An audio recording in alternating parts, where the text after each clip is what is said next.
நான்காம் கட்ட தேர்தலுடன் தென் மாநிலங்கள் முழுவதிலும் மக்களவைத் தேர்தல் முடிவடைகிறது.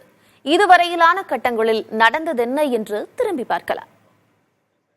மக்களவையின் மொத்தமுள்ள 543 தொகுதிகளுக்கு 7 கட்டங்களாக தேர்தல் நடைபெறுகிறது. 3 கட்ட தேர்தல் முடிந்துள்ள நிலையில் 4ஆம் கட்டத்தில் 96 தொகுதிகளில் வரும் 13ஆம் தேதி வாக்குப்பதிவு நடக்கிறது. முதல் கட்டத்தில் 102, 2ஆம் கட்டத்தில் 89, 3ஆம் கட்டத்தில் 94, 4ஆம் கட்டத்தில் 96 என்று மொத்தம் 381 தொகுதிகளில் மக்களவைத் தேர்தல் நிறைவடைகிறது.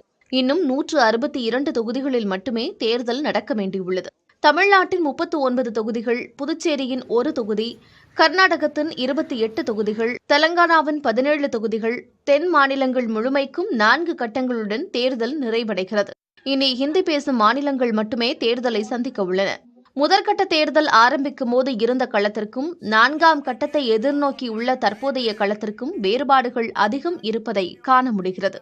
தேர்தல் தேதி அறிவிப்புக்கும் முதற்கட்ட தேர்தலுக்குமான இடைவெளி மிகவும் குறுகிய காலமாக இருந்ததால் அதிவேகத்தில் பரப்புரைகள் நடந்து முடிந்தன. அதற்கு பின் காட்சிகள் மாறியிருக்கின்றன.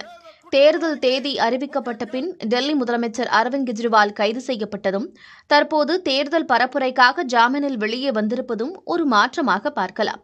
அதேபோல முதற்கட்ட தேர்தல் முடிந்த பிறகு கர்நாடகத்தில் வெடித்த ஆபாச வீடியோ புகார் பாஜக மற்றும் அதன் கூட்டணியான மதச்சார்பற்ற ஜனதா தளத்தை ஆட்டவித்திருக்கிறது என்றால் மிகையல்ல.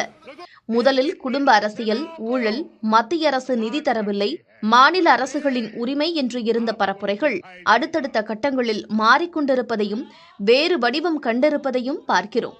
இப்போது சொத்துக்களை பறிக்க திட்டம், தாலி கூட பறிக்கப்பட்டுவிடும் என்ற பரப்புரைகளும், இடஒதுக்கீடு பாதிக்கப்படும், இதர பிற்படுத்தப்பட்டவர்கள் பழங்குடியினரின் இடஒதுக்கீட்டை பறித்து இஸ்லாமியர்களுக்கு வழங்கப்பட்டுவிடும், பெரும்பான்மை இந்துக்கள் பாதிக்கப்படுவர் என்று மத ரீதியிலான பரப்புரைகளும் மையமாக இருக்கின்றன.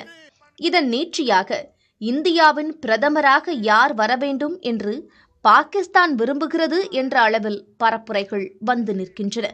முதலில் எதிர்க்கட்சிகளை தாக்கி பாரதிய ஜனதா கட்சி ஆரம்பித்த பரப்புரைகளின் போக்கு இப்போது காங்கிரஸை மையப்படுத்தியதாகவும் காங்கிரஸ் அங்கம் வகிக்கும் இந்தியா கூட்டணியை குறிவைப்பதுமாக மாறியிருக்கிறது.